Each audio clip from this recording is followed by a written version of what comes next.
Well, the question was, if Iran were to launch a nuclear attack on Israel, what would our response be? And I want the Iranians to know that if I'm the president, we will attack Iran.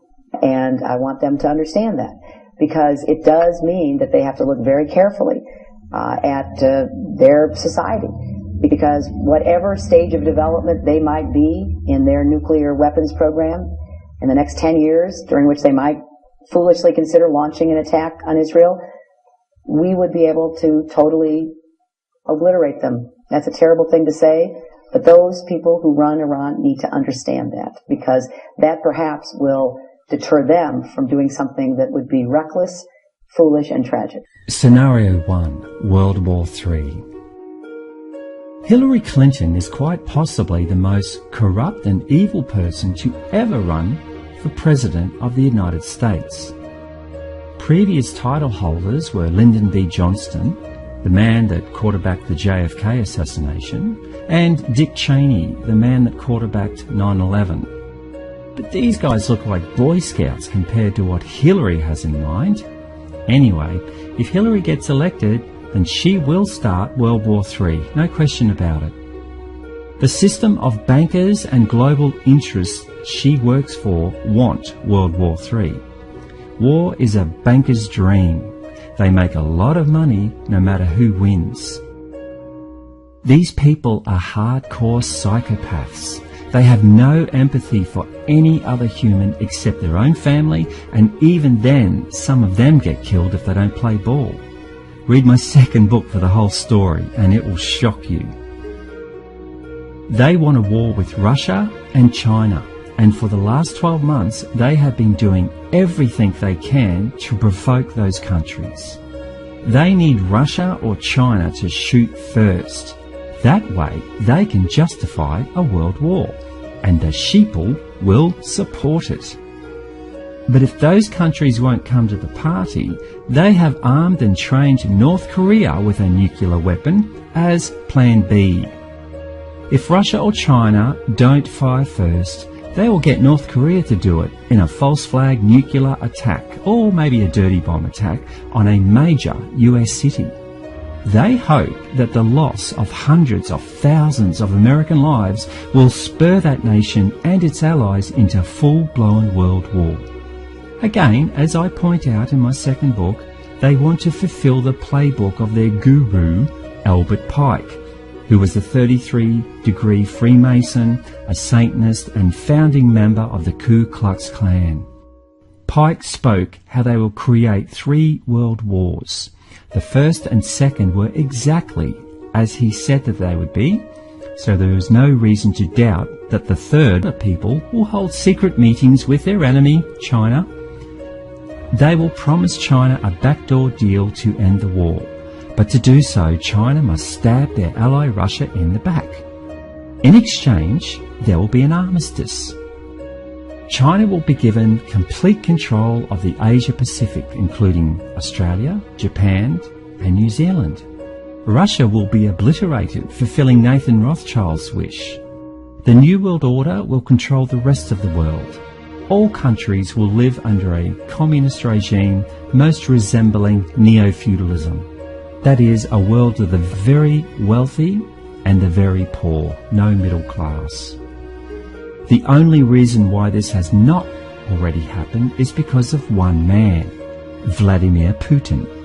Regardless of what you think you know about Putin, he is humanity's only hope of avoiding World War III and defeating the Illuminati New World Order. That is why the mainstream media are demonizing him. Trust me, when the media turn on someone, it is usually to turn public opinion against them, because that person represents a threat to the establishment. Now, here is the big curveball. Mr. Obama does not want to give up his cushy life in the White House. So he may use a false flag or the upcoming Earth changes to suspend the elections indefinitely. So chances are there will not even be an election in 2016, and Obama will be America's last president, and that is not set in stone just yet. But for the record, Obama is a card-carrying, die-in-the-wall communist. He honestly believes he would make a great benevolent dictator. Read the book Animal Farm to see how that works out. Scenario 2. Islamic Caliphate. On the 13th of May 1981, there was an assassination attempt on Pope John Paul II in St. Peter's Square at Vatican City. The Pope was shot and wounded by a Turkish hitman, Mehmet Ali Akkar. The Pope was struck 4 times and suffered severe blood loss. Akkar was apprehended immediately and later sentenced to life in prison by an Italian court. The Pope later forgave him for the assassination attempt. He was pardoned then by President Carlo Ciampi at the Pope's request and was deported to Turkey in June 2000.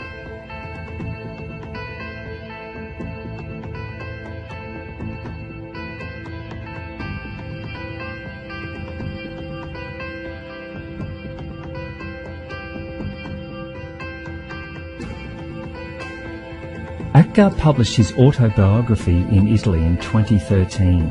His book is called I Was Promised Paradise. He claims that he worked for an Islamic black magic cult.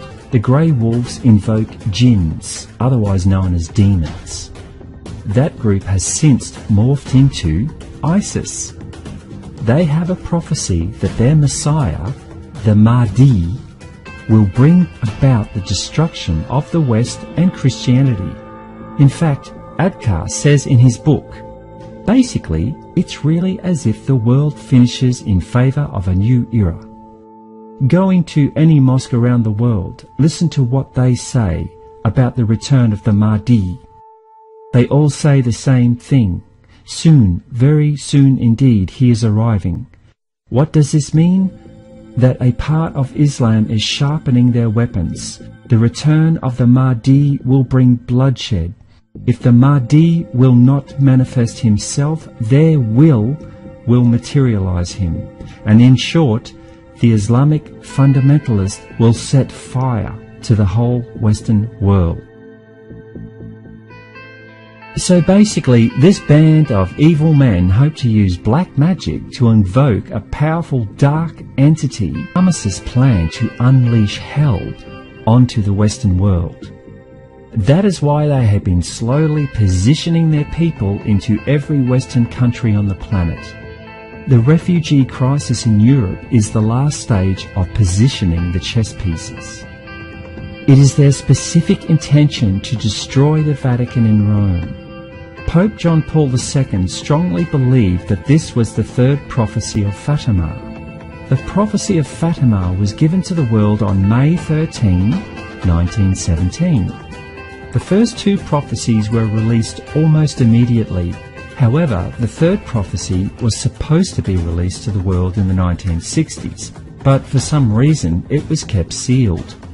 On May 13, 1981, on the anniversary of the original prophecy of Fatima, Pope John Paul II was en route to St. Peter's Square to deliver the third and final prophecy.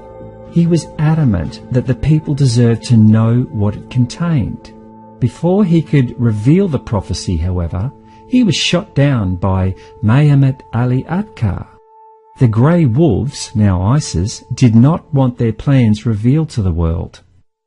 The third prophecy of Fatima contains their plans to destroy the Vatican and the Western world, and they want to do it on a special date of May 13, 2017.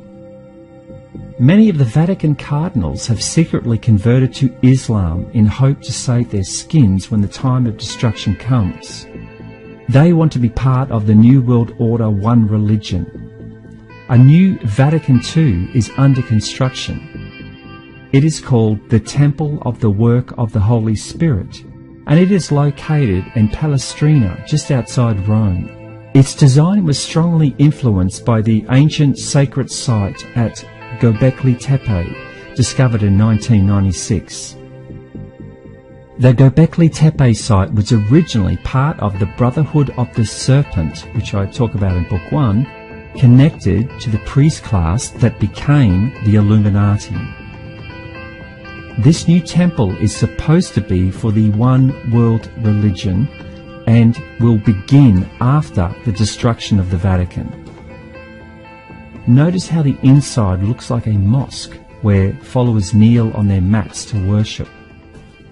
Construction is expected to be completed in 2019. Scenario 3. The return of Nibiru.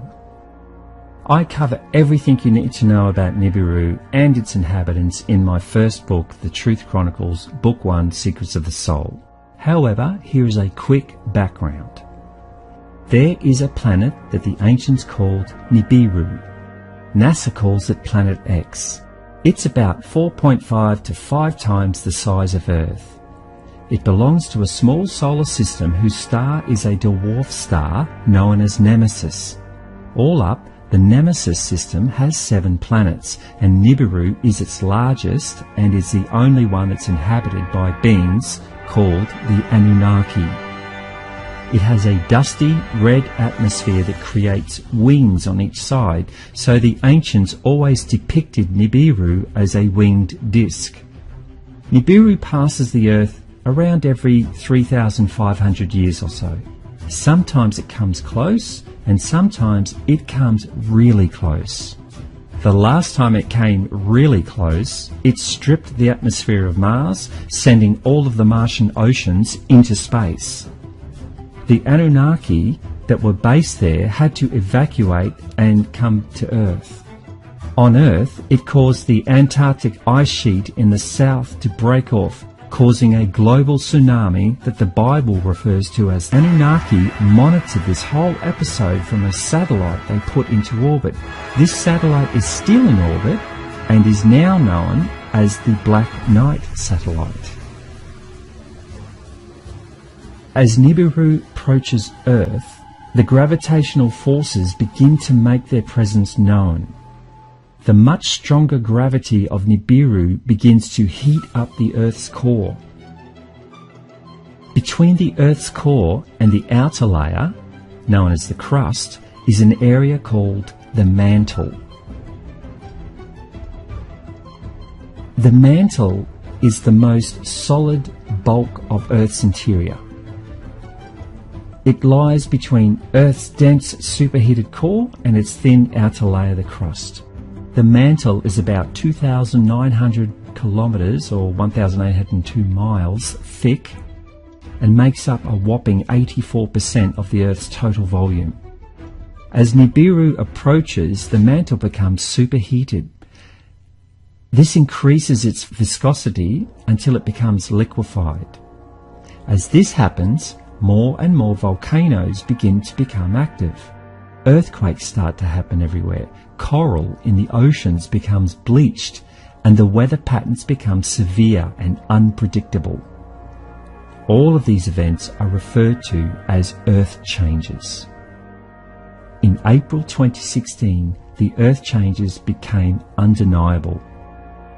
A video put out by SOTT, or Sign of the Times, details each day of April and what Earth changes happened on each day.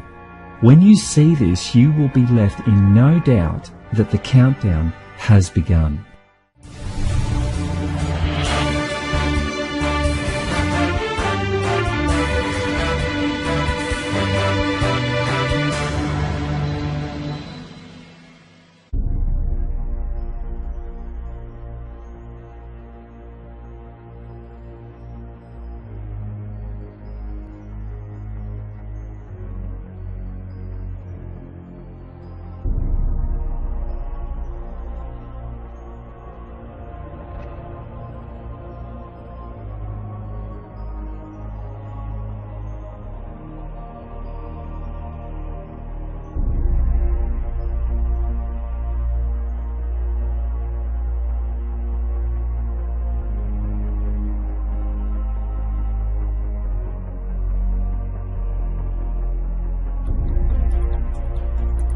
Overnight, blizzard-like conditions in Massachusetts. Nearly 1,900 crew working through the night, clearing roads.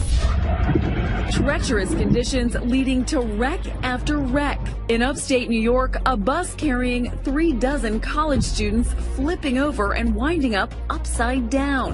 Incredibly, there were no serious injuries. And in Connecticut, a tractor trailer sliding and jackknifing on this bridge. New Jersey police releasing this dramatic dash cam video. Trees snapping from heavy winds.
In northern Pakistan, flash floods triggered by heavy rain have killed at least 55 people. An emergency operation has been launched to help thousands of survivors, dozens of whom have been cut off by a landslide in a mountain valley.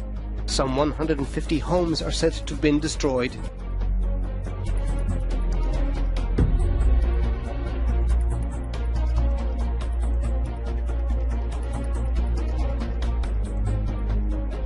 These earth changes are what I was told about 20 years ago, and they are happening right now.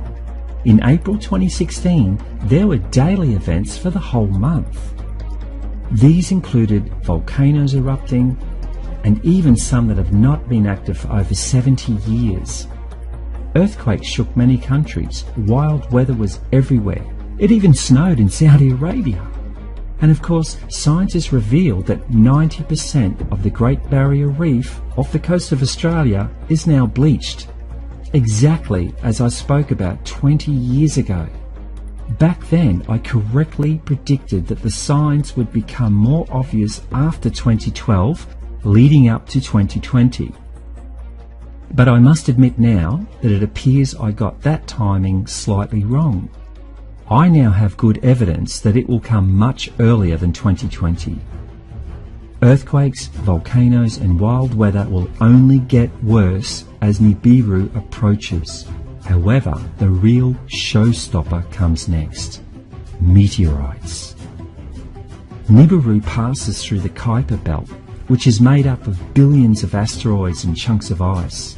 Some of these objects are as large as Pluto, while others are only the size of a pea. It will also pass through the asteroid belt between Mars and Jupiter. As Nibiru passes through the Kuiper Belt and the asteroid belt, it drags millions of rocks and debris with it, trailing millions of kilometres behind it. As it approaches the Earth, many of the asteroids will be pulled toward the Earth due to gravity. So as a final sign of Nibiru's approach, we will witness mass meteorite showers. However, some of these meteors can weigh as much as 30 kilograms or 65 pounds of solid iron. So when they fall from space and hit the ground, they will explode. It would be like being in the middle of a World War I artillery barrage. There could be as much as 1 month of these meteor showers, but they will vary in intensity and in size and duration. Some days will be worse than others.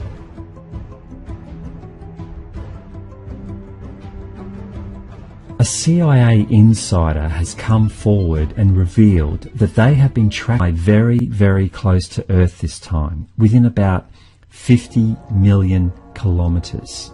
Now, that's like a stone's throw in astrological terms. This is going to cause a pole shift. Remember how we said the mantle will heat up and become liquid? This will cause the outer crust of the Earth to slip. As Nibiru passes at its closest point, the Earth crust will slip in the direction of Nibiru's gravitational pull. Thus, we can expect the slip will be from the South Pole to the North Pole. So all the landmass of Earth will move at about 1,400 kilometres per second, or 0.86 miles per second, south to north, then abruptly stop. The sudden stop will cause all of the oceans to slosh up, then go back in the opposite direction they came from.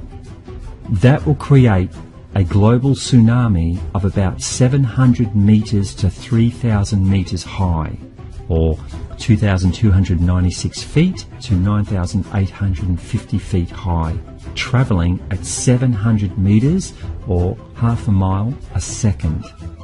The water will slosh back and forth for several days. In fact, as Nibiru passes, it will stop the Earth's rotation, so one side of the Earth will be in complete darkness for 3 days, and the other side will be in complete sunlight for 3 days. As Nibiru passes, the Earth will begin to rotate again as per normal. Basically, the Earth is going through a very rare process that will see most of the inhabitants of the planet die as a result of massive Earth changes. It is not the first time this has happened, and it will not be the last. The ancients knew that, and they tried to warn us. That is why they built their monuments in massive stone blocks. The reason why so many will die is because they do not want to know. They do not want to listen. They do not want to be part of one of the most exciting times in this planet's history, the ascension. Humans were given a choice, and they chose fear. We all live in a kleptocracy now. It is a term applied to a government that is in bed with the ruling class, in this case corporations, taking advantage of corruption to extend their personal wealth and political power. Corporate lawyers now write all of our legislation. They write the laws to benefit the corporations, protect them from prosecution, and maximise the ability to make a profit, even at the expense of the people and the environment. This is the world we live in, and most people are happy to turn a blind eye. That is how they got into control in the first place. The world is now so far gone down the corruption path. The self-entitlement meant those that do want to know, that do want to listen, that do want to participate, then welcome aboard and keep watching. What the Palladians were telling me that night was, like myself, many others were being asked to not only preserve life, but to build a new way of life and to get the message out to as many people as possible. By following their instructions, I could be assured that the second vision, that of happy people in the hills, would be a reality, your reality, and that of anyone else that cares to join in. And going back into the problems of the Philadelphia experiment, when Duncan and I jumped overboard off the ship, the Eldridge, in hyperspace, we of course didn't know what was happening and where we were going, or if we were going anywhere except, of course, into the water. We expected to hit the water in the bay and swim ashore, but no water. We never hit it. We kept falling and falling for quite a period of time. And then it seemed to level out, and we were, shall I say, flying along? That's not the right term, but it seemed like we were, through cloud banks and other strange phenomena. This went on for a period of time, and then we blanked out, and we woke up, as we found out, in a hospital, Duncan in one bed and I in another in the same room, and wondering what has happened, where were we, and what was going on. Well, a hospital attendant, an orderly, came in, did the usual measurements of the usual vital signs and so forth, and I said, would you like to watch TV? He said, yes. So we turned on the TV. At this point, we didn't know that anything was wrong or anything was any different than the era we had come from. Except, of course, in 1943, we didn't have large-screen color TV. This happened to be a wall-mounted unit, smaller size but color, which was the first discrepancy. We watched the TV. We were actually in that hospital for 4 weeks recovering. We finally asked what we were doing here. They wouldn't tell us how we got there, but they said, you have suffered severe radiation burns. I said, radiation from what? And they sort of demurred on giving us a straight answer. And they said, no, it's not much later, of course. There was radiation that you will possibly run into in deep space under certain other conditions, which, of course, is non-nuclear, but nevertheless, it's an ionizing form of radiation that can be damaging to the body. So we took about 4 weeks to recover, but in that process, in that time, we watched a lot of television. At that point, I would say after a week of watching TV, I started asking a lot of questions. Because it was quite obvious that things were not normal. Normal in the sense of how we knew them in 1943, that the indications were there were very few cities around the country anymore. There was rail travel, there was some car travel, but what was most important is there were no longer any national boundaries. There were boundaries for reference. Like, what states do we have in the U.S.? Well, boundaries referenced were in accordance with the American map as we saw it. But we were told very bluntly that no longer is there a government. Whatever is left of it is under military control. There were a number of references on television to the changed coastlines. It struck us that they were changed. They didn't say that. We started asking questions. Well, can you give us some maps of the United States? Maybe the United States and Canada. Oh, sure. No problem. They got them for us. We were rather dismayed to find that a good chunk of obviously underwater, the Pacific Ocean was now encroaching on dry land, largely paralleling the San Andreas fault line. In San Francisco, a lot of San Francisco was still there, but it was not all intact. The principal part that survived was on the Rocky Promontory, which is in the downtown area. South of that, there was a lot of damage, but apparently the damage from the earthquakes and whatever else had hit started at a point someplace between San Francisco and San Jose, because the San Andreas Fault comes in at that point. San Jose, as I remember, was missing, and as you went further south, there was sort of a ragged loss of land. When it got down to Los Angeles, shall we say, the cliff area of the whole section on the beach from Malibu on south was missing. No cliffs, no apartment houses, no houses. The beaches were further inland, at least from what we thought they were originally. Downtown Los Angeles was essentially intact. It was built on a rocky area. The residential sections, other than the high hills of Altadena and some of the higher sections of Beverly Hills, were gone. They were just totally destroyed, and there was not that much left of Los Angeles as a functioning city. Long Beach, I don't recall whether it was still there or not, but I do recall that San Diego was totally gone because the loss of land began just slightly south of Los Angeles and went on inland on a rather ragged line, so that the again approached the San Andreas Fault, which of course runs through the Salton Sea in the southern part of California on down into Mexico. That point, roughly from the Salton Sea, was all gone. It was underwater, the land was gone, and there were severe changes, shall we say, in that area. Nothing as severe as the Gordon-Michael Scallion map, nowhere near as severe, because he showed most of California gone, and most of Arizona gone, or greater parts of Nevada gone, none of that. But up north, there was severe damage in the Bay Area of Seattle. In Portland, I don't recall specifically whether that was still there or not. Chicago was gone. The Great Lakes were now one lake. Speaking, of course, of the year in which we finally found out what year we were in, was 2137 A.D., and the Mississippi had undergone drastic changes. It had become a very wide waterway, and an inland estuary at the narrowest point about 30 miles wide. As you went on south to New Orleans, the whole sand strip and the whole sand spit where New Orleans once was gone, as was the city of New Orleans. And then we found out that there was a swath of land about 50 miles wide across the entire Gulf area, the entire Gulf Coast, which was underwater. So this meant all of the coastal cities were gone. That included Houston. It included El Paso, Texas, Corpus Christi, Texas. They were all underwater and gone. Most of the Texas north of that 50-mile swath was still there. Dallas, as I recall, was still intact. But the Mississippi problem was enormous because when it got down to the Gulf, it wasn't 30 miles wide anymore. It was over 100. And there was an attempt made, apparently successful, to build a bridge across the narrowest, did build what became the world's largest and longest suspension bridge across that point on the Mississippi that was still crossable. I asked other questions, like what about the East Coast? Well, the East Coast had some very strange changes. There was a large chunk of land missing from Georgia. Georgia was peculiarly hit in that the cities of Savannah were gone, the coastal cities were gone. Atlanta was still there, but 3 miles approximately from the ocean front. And the cutout of land was rather jagged, pointing towards Atlanta, but then went back towards the coast. And as you go on up the coast towards New York, the losses were very strange and they were sporadic and they were not on a continuous thing. It was a jagged outline. Baltimore and Washington were gone. New York City was still there, and what was left of it, which was mostly the section above the Battery on Manhattan Island. Because it's solid rock, it remained. And the areas like Brooklyn and Queens were essentially gone and replaced by water, and most of Long Island was intact.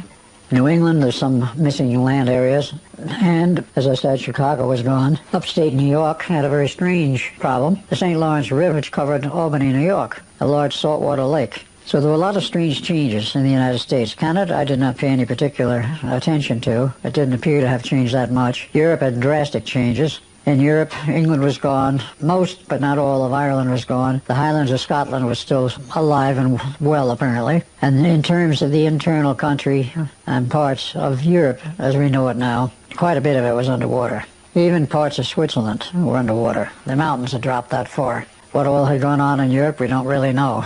And the guys I asked the questions of couldn't really answer them correctly anyway, because they were not that familiar with it. The man I principally talked with was a hospital technician, quite intelligent, and during our stay there, he was the only black man we saw. He was a black medical technician, very competent and educated. He was the only black person we saw in our entire stay in the year 2137. But there was still rail travel, land travel. I didn't ask about airlines travel. And I happened to ask, what's the world population these days? And they said, oh, slightly over 300 million. And I looked at him and I said, world population? He said, yes, world population. So the U.S. is now, there's no government left acting on the face of the earth intact. They had all crumbled sometime between the period of 2000 and, as he told me, 2025. Martial law was set in almost all these areas. There was a combination of, and historically speaking, of a nuclear war, World War III, that was considered a rather brief World War III, but a lot of destruction, and then there was natural earth changes, which were more destructive than the war. Between all of those, there was a great loss of life, a loss of government, a loss of transportation, and of course with that you have starvation and other problems. And it went continually downhill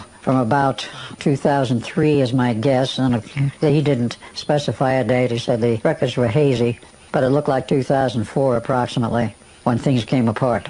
And at that point, he said what was left of the government under military control was attempting to rebuild the nation. And this was in 2137. He said it was well along to being rebuilt, but it was far from being completely rebuilt, and the destruction being replaced and over. So that was rather a strange interlude and rather a shock. Why we wound up there, I have no idea. It certainly was not our idea. And who, shall we say, engineered this little trip into the year 2137 is still unknown to me. I have some ideas as to who it might be, but that gets into a little later part of the dissertation and discussion of what happened. I asked about levels of science and technology. Oh yes, he said nothing was lost during this whole period of the earth destruction and the earth upheavals and the war. He said we still have computers, we have TV, we have all kinds of communications. I didn't ask him about space travel or what was going on in terms of what was once NASA. I didn't think to ask him about that because I was, shall we say, preoccupied with the otherwise earth changes and the total shift in the size of civilization and